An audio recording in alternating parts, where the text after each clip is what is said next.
Então, nessa prática, esse caminho de prática que o Buda deixou para a gente, é um caminho bem interno,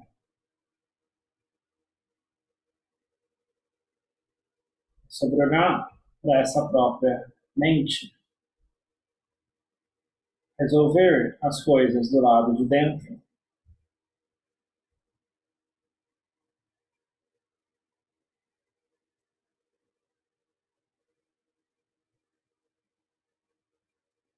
e do lado de fora, com tantas causas e condições, para cada fenômeno surgir, é muito mais difícil de ter o controle, de tudo estar favorável a nós, de tudo estar agradável a nós. Do lado de fora, quando algumas coisas nos beneficiam e são agradáveis para nós, outros seres ou outras coisas prejudicam, não tem fim.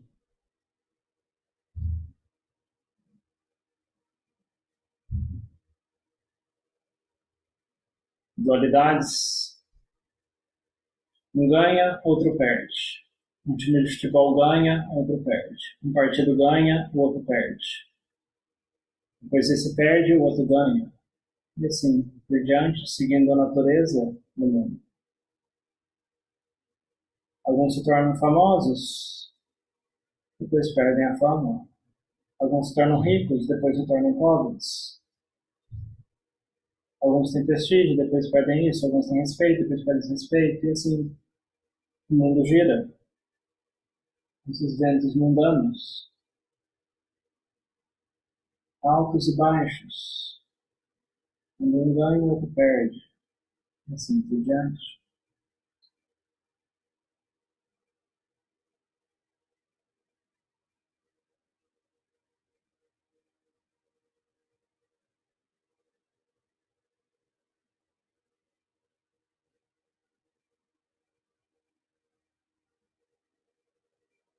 E tudo isso não é uma teoria.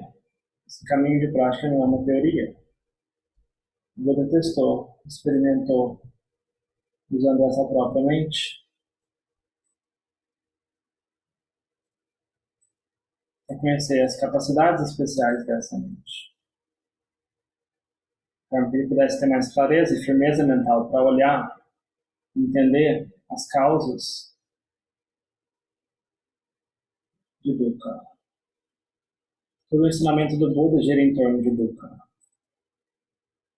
Dukkha não só o sofrimento mais gritante, quando a pessoa está tipo, desesperada, chorando em prantos, porque alguém querido faleceu ou alguma coisa do tipo.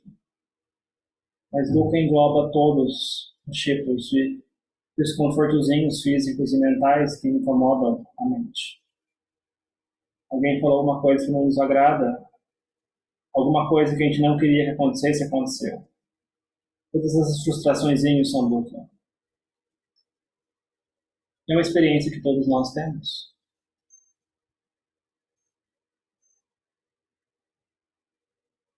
Dá pra gente se relacionar?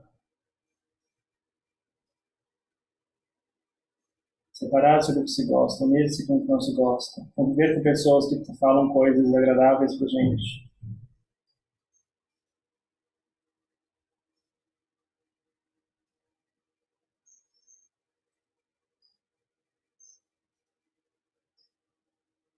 Ter que separar de pessoas que têm um efeito positivo na nossa mente.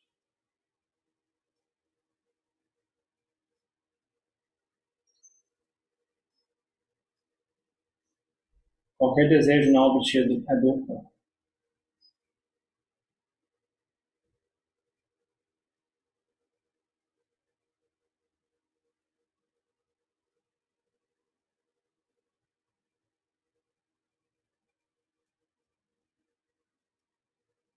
Mas o Buda não simplesmente falava para a gente olhar para isso, e ficar pessimista e depressivo sobre esse assunto, olhar para aquilo que causa incômodo na mente. Mas se a gente nem olha o que está errado na nossa vida, como que a gente vai corrigir, como que a gente vai melhorar? É como se a gente tenha um problema de saúde. A gente simplesmente ignora os sintomas. Ah, não, não vou olhar para os sintomas, não. Até o ponto que os sintomas ficam tão gritantes que a gente vai para o hospital, na ambulância. Dukkha é mais ou menos assim, a maioria das pessoas simplesmente foge de Dukkha. Nem olha para isso. Ah, não, não vou olhar, vou focar no positivo. Você é uma pessoa positiva, né?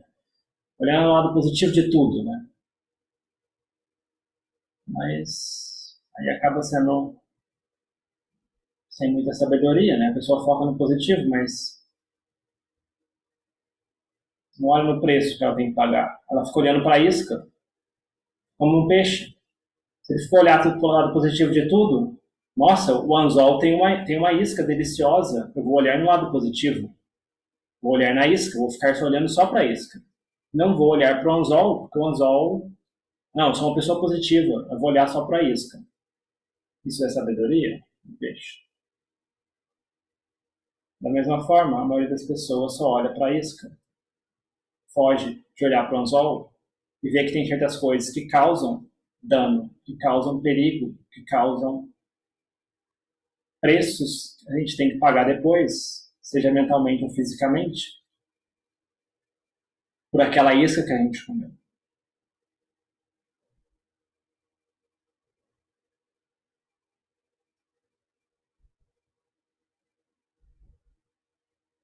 Então, uma visão equilibrada do mundo. A gente olhar para as coisas, também olhar para esse anzol, opa, se eu me envolver com essa coisa aqui, eu vou ter que pagar esse preço também.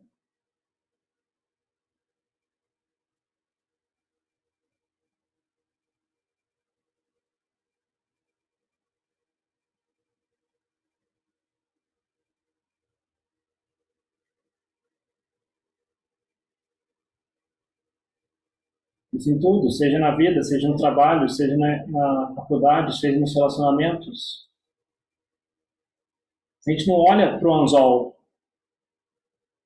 a gente pode estar tomando uma decisão precipitada olhando só para a isca. Depois a gente leva uma fisgada forte, a gente leva uma puxada de tapete forte, porque a gente não olhou para o anzol que estava ali escondido.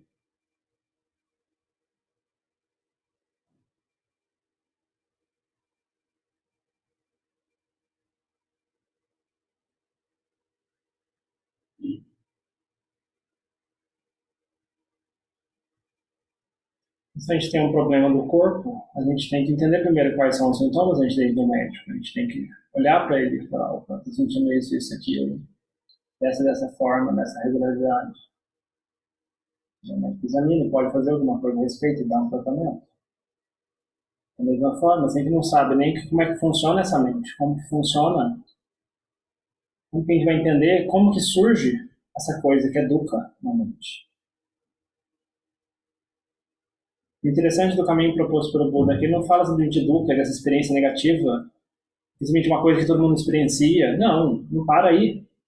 Ele fala que tem um fim para tudo isso. E é visível através da prática, é verificável. O fim completo de dukkha talvez seja uma meta muito longe, mas assim, ao longo desse caminho, a gente vai sendo capaz de destruir tipos menorzinhos de dukkha. Isso vai dando confiança para a gente de que é um caminho que realmente funciona, verificável pela experiência direta,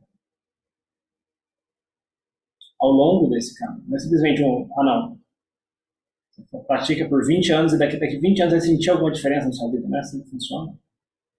Ao longo desse caminho, se a gente pratica de forma apropriada, né, que a gente fez antes, né, vai dar frutos. Né? A gente vai vendo esses frutos com a mente mais livre de dukkha, com a mente mais independente, né? Menos envolvida profundamente com o mundo, né? Uma mente que interage com o mundo, mas flutua sobre ele, sem se envolver com ele. Interage com o mundo sem muitas expectativas e aberta a dar certo e dar errado. O mundo é incerto, incerto, incerto, incerto. A Ajahn sempre falava isso. Se a gente está com uma doença grave e a gente toma um remédio, mas a gente só quer melhorar, então não está certo. Ué, às vezes melhora, às vezes não melhora. Se a gente só aceitar uma possibilidade, se a mente só aceitar uma possibilidade, então vai ter dukkha na mente. Agora, se a mente estiver aberta para as duas possibilidades, então não tem dukkha, como surge dukkha na mente.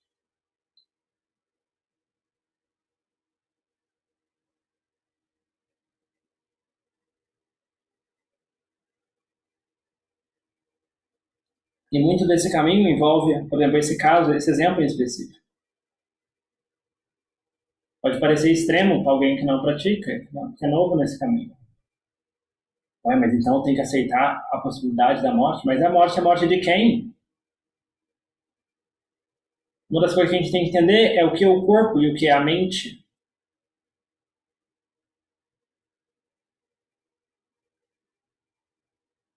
Corpo é um assunto, mente é outro assunto. Isso é verificável pela experiência direta, quando a mente está mais pacífica. Se a gente não chegou lá ainda, a gente tem que continuar praticando para a gente ver isso. E a gente vai ver isso.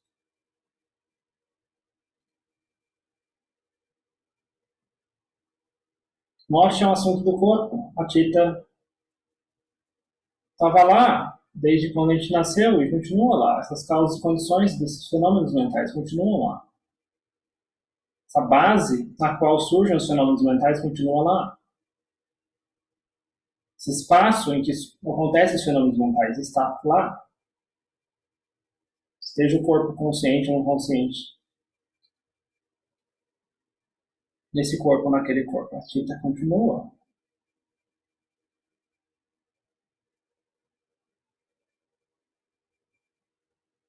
Esse elemento conhecedor da mente. Não um ego, não a personalidade, não algum tipo de entidade, mas esse elemento natural que conhece.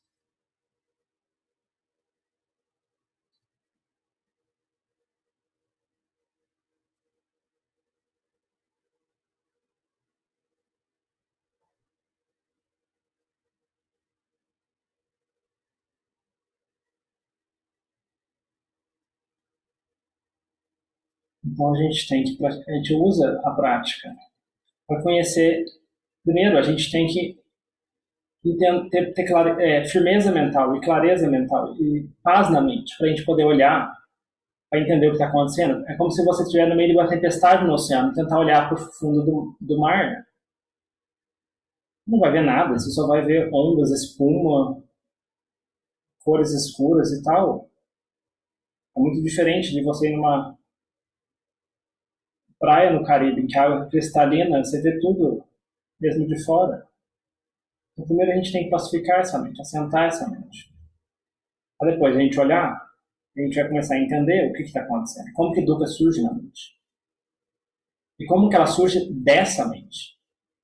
Dukkha não surge simplesmente por causas externas. Tem que vir alguma causa interna para criar problema. Isso é uma coisa que a gente pode verificar. Sempre tem uma causa interna envolvida.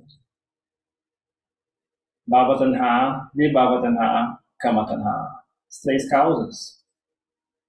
Desejos por experiências sensoriais, desejo por ser existir, desejo por não ser existir. Sempre está ligado com uma das três.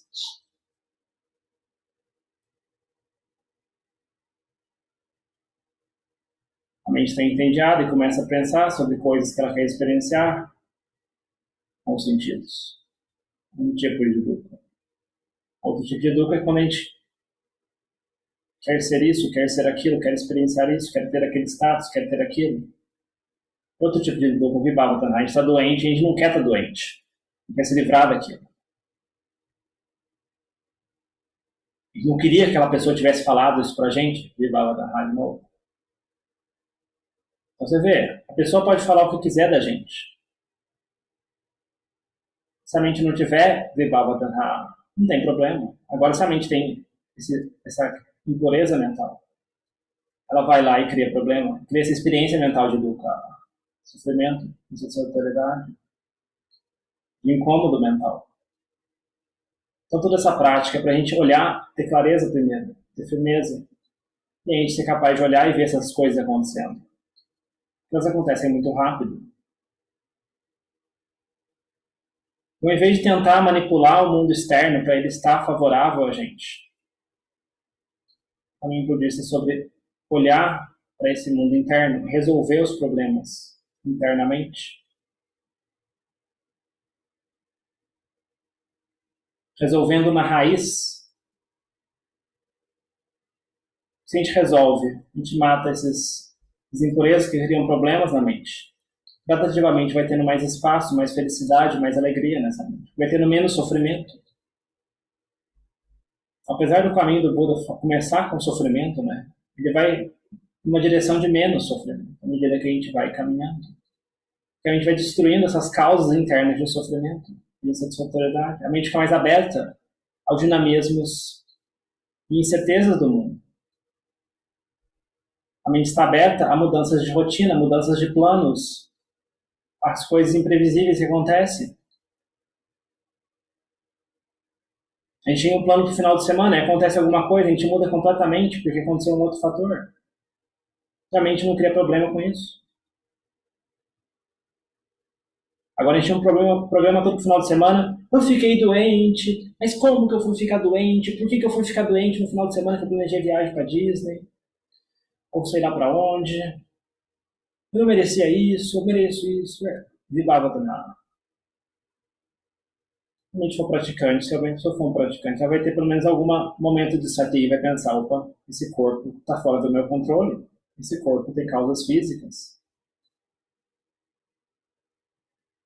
Quando certas causas chegam, o corpo fica doente, e aí, independente do meu desejo de fazer coisas com esse corpo, ele vai estar doente. Ele não está nem aí para os meus desejos, minhas expectativas, meus planos. O corpo tem sua própria agenda. Não está nem aí o que você pensa. Se você quer viver 200 anos, se você quer viver 100 anos, se você quer viver 50 anos, se você quer ter a pele perfeita até os 100 anos, ou se você quer ficar livre de doenças para sempre. Ele não está nem aí com essas ideias. Ele fica, quando certas causas e condições ficam presentes, ele surge esses fenômenos.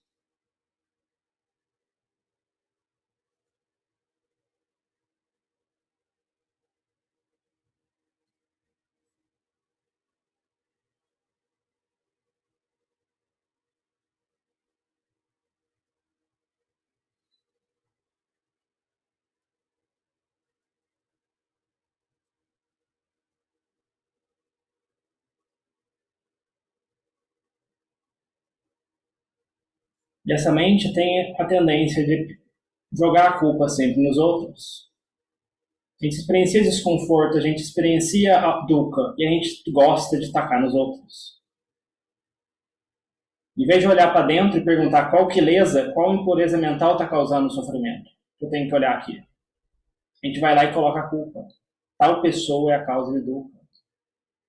A sessão de meditação de manhã é a causa do meu sofrimento. O instrutor é a causa do meu sofrimento.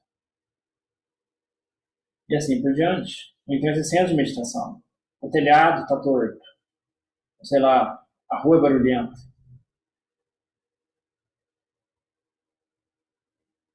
Tal pessoa na minha vida é o problema. A gente troca de pessoa e o problema continua. Vem de dentro da mente. Tem pessoas que são problemáticas, mas também tem olhar para a mente, tem algumas causas internas que às vezes são as mais predominantes. A própria mente que está criando problema.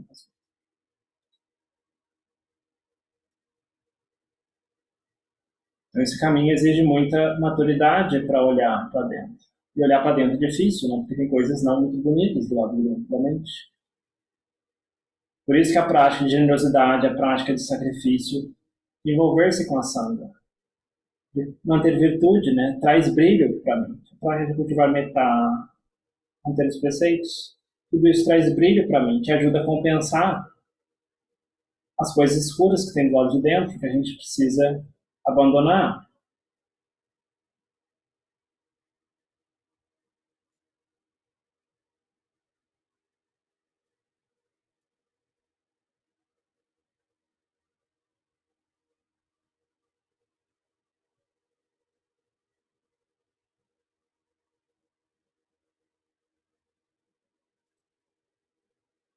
O principal assunto que a gente tem que olhar quando a mente estiver mais pacífica sobre esse corpo não é contemplar a impermanência das árvores, isso, daquilo, é contemplar a impermanência desse corpo e separar esse corpo dessa mente, do ponto de vista da experiência. Porque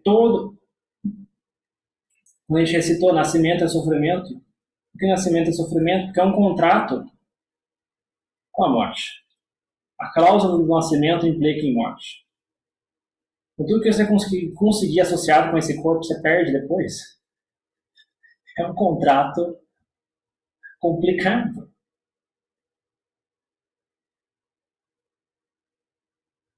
Você pode usar esse corpo, mas depois você tem que devolver tudo para a Terra.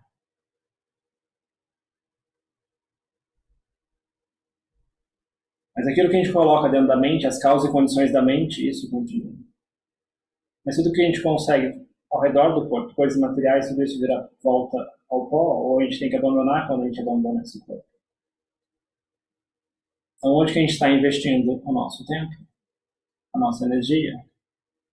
Como leigos, é normal que a gente tenha várias responsabilidades, mas também a gente tem que olhar a nossa prática. E se a gente está fazendo essa academia a semana inteira, meditação uma vez por semana, nosso corpo pode ficar muito saudável, mas quando ele morrer também, a gente vai estar de mãos vazias. Essa mente vazia para levar coisas para a próxima renascimento. Talvez, como a gente vai ter menos créditos, né, talvez o corpo que a gente consiga seja pior ainda do que a gente conseguiu nessa vida. Então a gente tem que pensar nisso. Se a gente for um investidor, a gente está sempre procurando lugar que tenha o melhor retorno para a gente colocar o nosso dinheiro. Da mesma forma, né? Se a gente investir tudo que a gente tem no corpo, ou em coisas para esse corpo, então, no final das contas, a gente tem que devolver tudo, né? Tudo que a gente investiu vai virar pó. Ninguém não investe na mente, né? Isso a gente não perde, né? Isso a gente leva com a gente, né? Cultivando a bondade, cultivando o sila, cultivando os preceitos, cultivando a generosidade, praticando meditação, praticando meditar, abandonando hábitos negativos para a mente, tornando essa mente mais leve de sofrimento, mais pacífica. Tudo isso é um benefício para a gente, para o mundo ao nosso redor. E a gente não perde. Então, com certeza, a gente tem que investir coisas no mundo para a gente ter um certo conforto físico mínimo para a gente, para a nossa família. Mas a gente também tem que colocar o foco naquilo que continua girando depois da morte desse corpo. São causas e condições. Se a gente queima o crédito que a gente conseguiu nessa vida, a próxima a gente vai ter menos crédito. A gente vai nascer num local menos favorável, talvez.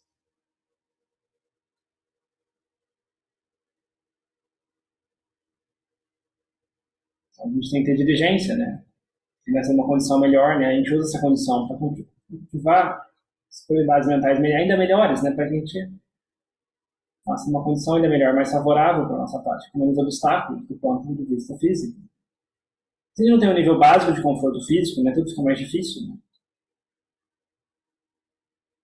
A gente tem que ter vários empregos para se manter, né? A gente tem que ter tudo isso toma tempo da mente, deixa a mente mais cansada, né? Depois fica muito mais difícil praticar também, né? Se a gente mora num local que tipo, seja mais dotado de obstáculos para nossa parte, tem insegurança, ou tenha muito barulho, ou tenha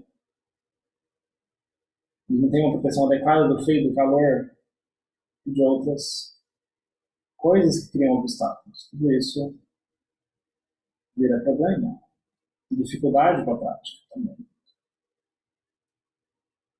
Coisas de saúde também, né? Se a gente nasce com pouca saúde, isso vai gerar obstáculos, né? Com um corpo muito doente, com um corpo muito detonado, é muito difícil praticar. O próprio Buda sabe disso, quando ele praticou as austeridades extremas, praticando jejuns extremos. Nem meditação dava para praticar naquele corpo todo quebrado. Então tem um nível básico de conforto desse corpo, que é necessário a gente tomar um certo cuidado. Mas também não ficar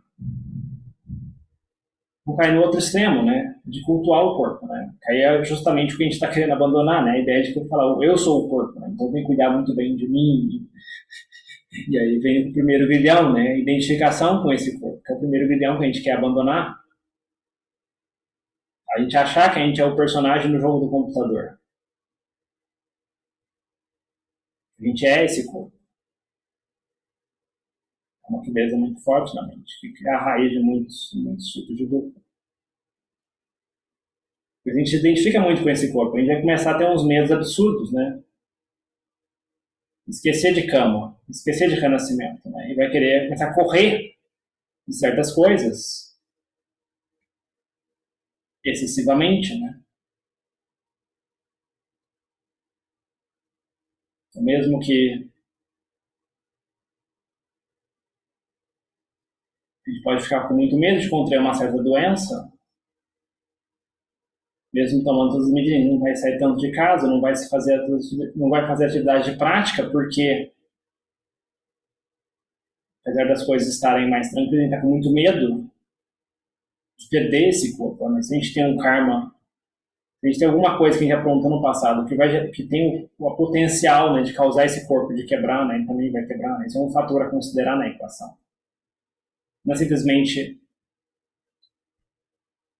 o agente físico em si. Né? Várias pessoas tiveram e não tiveram sequelas nem problemas graves, né? Outros tiveram. Tudo isso também tem a ver. Tem uma influência de karma também. Então, a gente não sabe o que a gente fez no passado.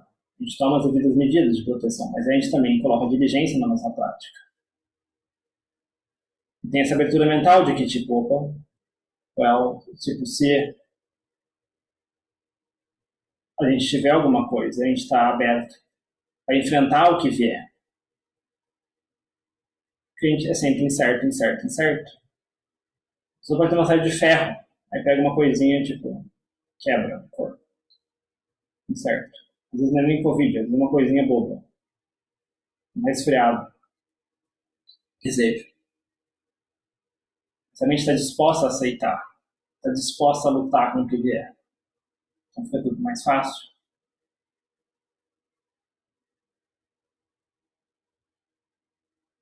Então a gente pode refletir nessas coisas, né? Sempre relembrar desses pontos básicos da prática. Né? A gente tem que sempre direcionar essa contemplação para esse corpo, né? Olhar para a impermanência desse corpo, olhar como esse corpo, a gente não tem muito controle sobre ele, sobre os fenômenos desse corpo. São assuntos da química, da biologia. As reações químicas que acontecem nesse corpo. Por mais que a gente queira certas coisas, não tem como. Não tem que tomar medicamentos para interagir, para tomar causar certos efeitos, porque se mesmo nossa mente desejando, não tem como controlar.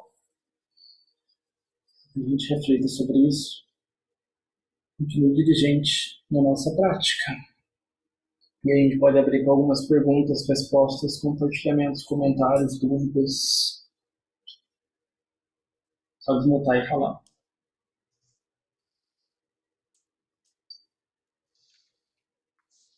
Edmir? Tá desmutado já. Não, mas aí tudo bem. Então nós temos aí o Kamatanha, Bhavatanha, Vibhavatanha. Qual que é o mais fácil de a gente começar a tentar eliminar assim? Ou eles vão sendo eliminados juntos? Juntos.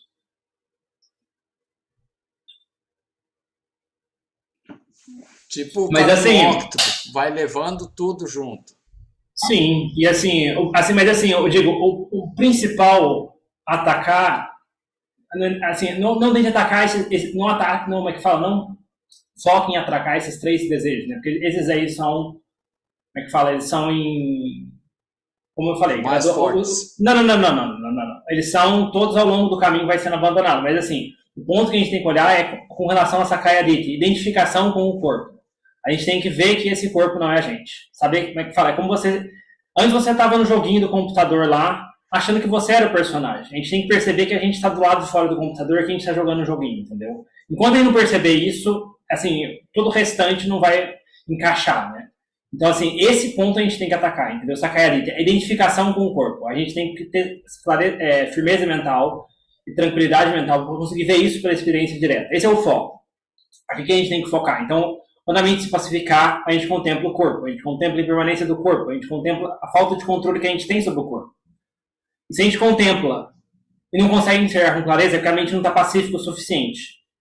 E assim, esse é o fator de teste, né? Se a mente está pacífica o suficiente, ela vai ver com clareza isso. Se ela não está vendo com clareza ao ponto de, tipo, gerar esse desapego, gerar esse soltar da mente, então a gente pode achar o que for. A gente pode rotular o que a gente está experienciando como jhana, como samadhi, como soul, o que for. Mas se não está tendo esse efeito de sabedoria profundamente, então não está certo. Então esse rótulo é um rótulo falso. Então, esse é o ponto que a gente tem que atacar. Quando a mente pacificar, a gente olha para o corpo. E assim, a gente consegue. É esse ponto que a gente tem que focar, de ataque, assim. É a primeira grilhão que prende a mente no samsara. Tipo, ele é o foco que a gente tem que olhar sempre. Ok. Obrigado. Luli, como que foi a prática hoje?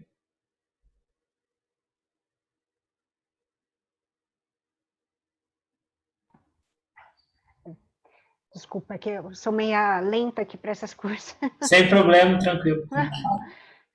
Não, então, eu achei ótimo, gostei bastante. Eu estava sentindo falta também dos cânticos, né, de poder ouvir os cânticos.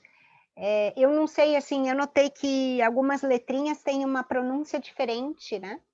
Aí eu não sei até que ponto, se eu pronunciar errado e também alguns detalhes, assim, de as sílabas, né, que parece que não... Parece sempre uma coisa meio binária, assim, não sei explicar direito. Se eu não pronunciar corretamente, se tem algum problema, eu só devolvi, então. Né? Por exemplo, até eu pronunciar corretamente, eu só devolvi, não devo fazer junto. Que eu acho que deu uma boa preparação para a prática, senti assim que deu uma boa preparação. Sim, assim, se a gente está fazendo em grupo, né, e a gente começa a errar muito, né, tem um efeito na mente meio tipo, tô fazendo alguma coisa errada aqui, né? Então, assim, como é que fala? Tem umas gravações no canal da Casa de Dharma falando sobre como pronuncia algumas letras do Pali, né? Tem a primeira aula do curso de cânticos lá, né? Depois pode dar uma conferida que ajuda a dar essa base básica de cântico, né? Mas, legal. Porque assim, é uma pronúncia do Pali, não é pronúncia do português, né? Então, sim, então o H tem som de AR, né? Então tem umas coisas desse tipo. Mas é o mesmo pronúncia do mosteiro, eu imagino, né? Sim. E assim, essa coisa dos cânticos, né, eu enfatizo bastante, né, porque, como você observou, né, é uma preparação para a prática, né, mas assim, apesar de a gente estar errando, né, a gente pode estar errando um pouquinho, eu recomendo fazer, né, porque é errando que a gente aprende, né, a gente erra, e depois a gente vai aprendendo, né. Então, assim, só ouvir é pior, né, assim, no começo tem mas assim, a gente erra, mas assim, também tem esse carinho com a nossa mente, do tipo, tudo é que falar, ele tá aprendendo, né? Então, assim, não tem essa expectativa de, tipo, não, eu vi no encontro, eu tenho a obrigação de saber os cânticos de cor e não errar nenhuma sílaba, né? Tudo bem que se a gente tiver, por exemplo, uma situação de grupo, presencial, e a gente estiver errando, a gente canta um pouquinho mais baixinho, né? Para não, tipo, destoar a harmonia do grupo, né? Aqui no online é mais fácil, né? Porque, tipo, a gente tá com o microfone mutado, a gente pode errar à vontade, não tem ninguém ouvindo a gente, então a sensação de culpa é menor, mas, tipo, se a gente tá num grupo, aí tá uma pessoa lá fora de ritmo, né? Aí pega, né? Aí, tipo, dói o ouvido de todo mundo, né? Então, só tomar esse cuidadozinho, né? Então, assim, pedaço que a gente tem mais dificuldade, a gente abaixa um pouco a voz, pedaço que a gente tem mais facilidade, a gente aumenta a voz, né? Num grupo e assim dá tudo certo. Legal. Obrigada. Nada. Fernando, Jairo, Keila.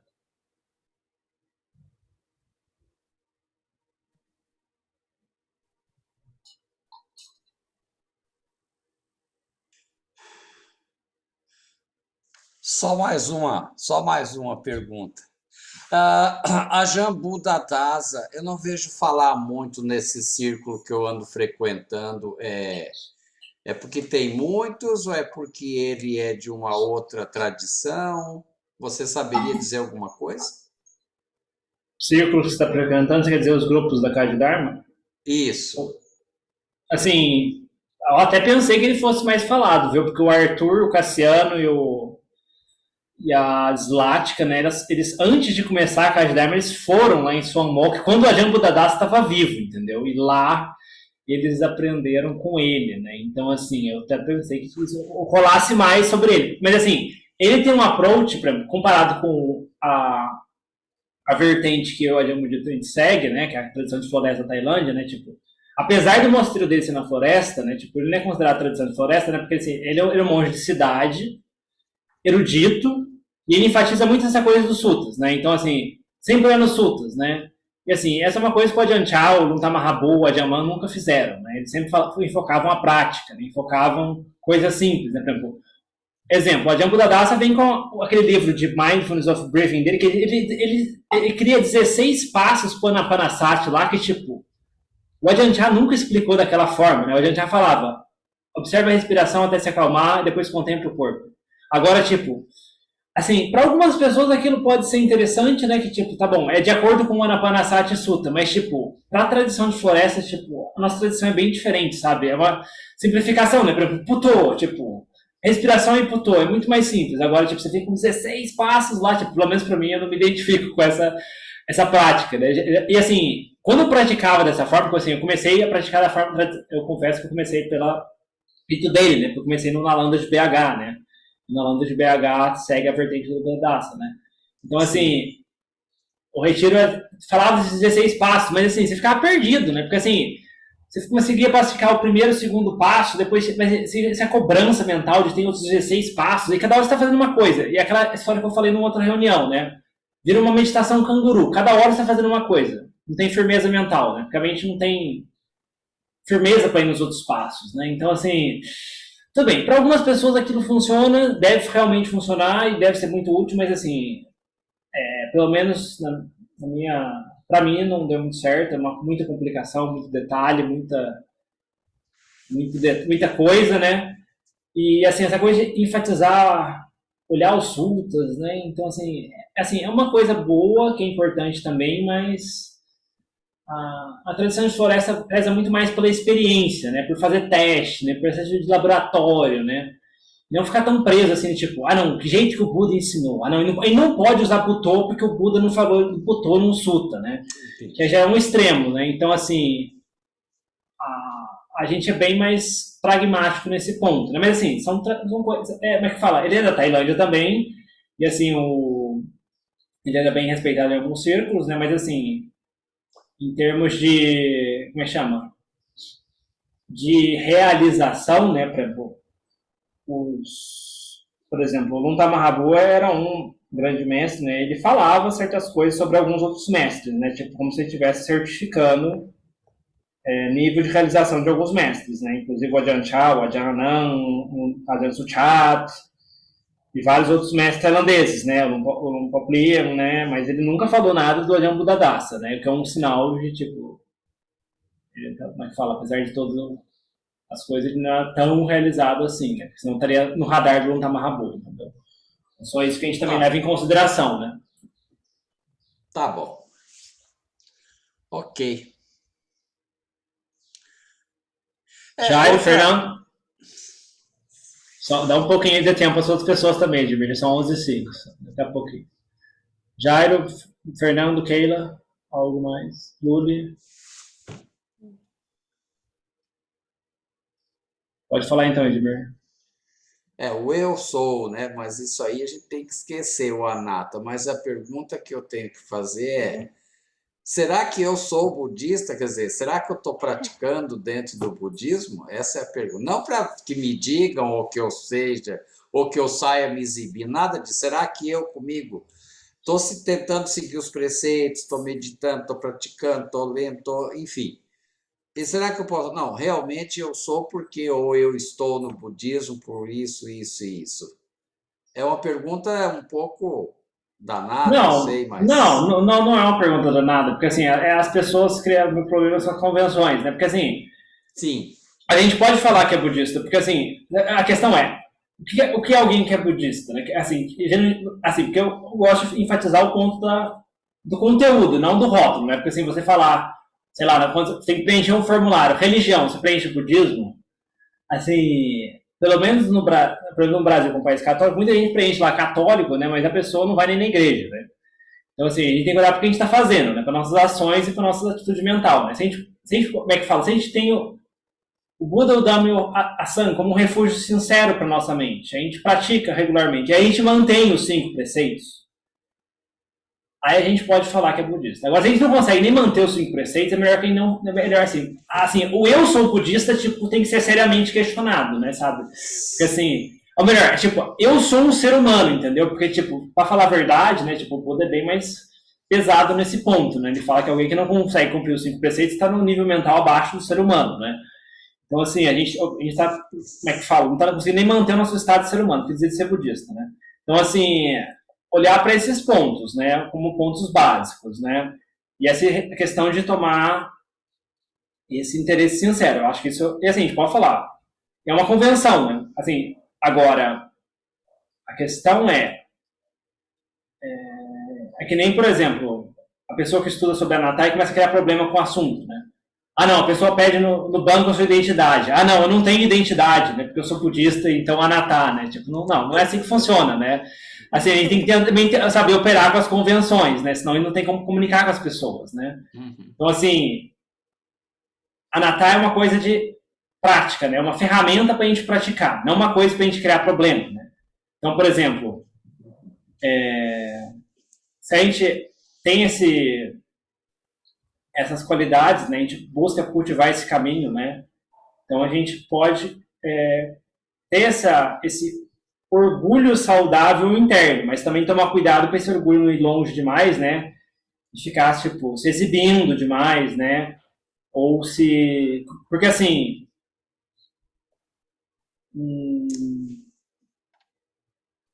Como é que fala? Pelo menos nos sutras, né? A forma como a pessoa se tornava budista, né? Tipo, o Buda dava um ensinamento, depois no final a pessoa falava: nossa, o mestre revirou o que estava virado de cabeça para baixo, né? Como se acendesse uma luz para quem estivesse no escuro, né? Tornou claro aquilo que estava escondido, né? Tornou visível aquilo que estava escondido, né? Então, dessa forma, eu tomo refúgio no Buda, no ensinamento dele, na comunidade dos discípulos abençoados, e me considero um discípulo leigo pro resto da vida, né? Esse era o se tornar budista. Então, assim, a gente pode falar isso, é uma convenção, né? Mas, assim, e é uma ditana também que a gente faz, né? Tipo, a gente toma essa ditana de continuar nesse caminho praticando, seja se esse corpo quebre ou não, a gente continua, né? Mas, tipo, não é para criar problema com esse assunto, né? Anatta é uma ferramenta que a gente usa quando surge sofrimento na mente. Quando surge sofrimento na mente, a gente tem que entender aquele fenômeno como Anatta, né? Agora, nessas situações convencionais de falar sobre coisas, tipo, eu sou budista, qual o problema que está surgindo na mente? Pra gente falar que, tipo, não posso falar isso porque isso é Anatta, né? Tipo, não tem nenhum problema, entendeu? A não ser que esteja vindo de um orgulho muito forte, né? Tipo, se você tem que escrever com letras maiúsculas e pisca-pisca no seu perfil do Facebook, você é budista, né? Aí já é, tipo, já é exibição, né? Então, assim, fora esses casos, assim, né? Porque aí você se declara, tipo, budista, mas, assim, também vê o perigo, né? Vê o anzol disso. Porque, por exemplo, tem certos círculos, né, que se você falar, tipo, eu sou budista, você vai levar pedrada. Ainda mais no país cristão, que tem alguns grupos que são mais intolerantes, né? Alguns. Então, assim, você tem que também ter sabedoria, né? Tipo, você vai ficar falando isso o tempo todo, né? Também tem que saber local e tempo de falar essas coisas, né? Também, como é que fala? Senão você pode levar pedradas necessárias. Ou então algumas pessoas te falar, por exemplo, já ouvi muito isso, né? As pessoas que não entendem budismo vêm querer falar para você o que é budismo, né? Exemplo. Falei que, acho que eu estava no ensino médio, falei que era budista e tal. Aí as pessoas falam, mas você é vegetariano? Não, eu não sou vegetariano. Então, como assim? Budista tem que ser vegetariano? Sim, tipo, quem é você para... Mentalmente vem aquele comentário, né? Tipo, quem é você para falar o que você está falando, né? Tipo, mas assim, a mente já tem uma firmeza interna, mas tipo... Ou então, tipo, mas como assim? O budista não acredita em Deus, alguma coisa assim, né? Então, assim, é umas situações que você não são muito úteis, né? E assim, as pessoas não estão muito abertas a escutar outras coisas, às vezes, né? Então também tem essa sabedoria, né? Ou então, você se declara budista, mas você também faz umas coisas que pisa no como é que fala? Tomate. Que não estão... pisa no tomate, exemplo. Não, se declara budista, mas tipo, tem uma foto no seu perfil que você está bebendo cerveja, por exemplo. Então, assim, Ou então alguém vai te visitar na casa e vê acha cheio de garrafa de vinho na sua geladeira, né? Então, assim, aí, tipo, você cai você pisou em ovos, né? Então, assim, tomar esses cuidados. Não, a pergunta foi só porque agora no censo, eu tive olhando o questionário do censo numa reunião com o IBGE e eles vão perguntar a religião das pessoas, sabe? Sim. Perguntar se tem religião, se tem, qual é a religião. E aí é por isso que eu estou perguntando. Não é que eu estou com medo de responder, não. Eu tenho convicção e firmeza. Mas é bom a gente estar mais convicto ainda. Era Sim, isso, sim. obrigado. Nada. Então é isso, gente. Tá ficando tarde, 11h10 já. Vamos fechando por aqui. Até semana que vem. Essa segunda-feira não é meu grupo, né? Mas quinta-feira vai ter a cerimônia do Asalahá, né? Que é o começo do... Não, é o primeiro ensinamento do Buda, aniversário do primeiro ensinamento do Buda. E o começo do Retiro da Chuva dos Monges, né? Que vai ter uma cerimônia especial presencial lá na Casa de Dharma. Fica o convite para quem for de São Paulo. Mas vai ser transmitido online também por um link especial que está no site. Não é o link do grupo de quinta-feira. Fique claro isso. Até mais então, pessoal. Vamos fechando. Obrigada.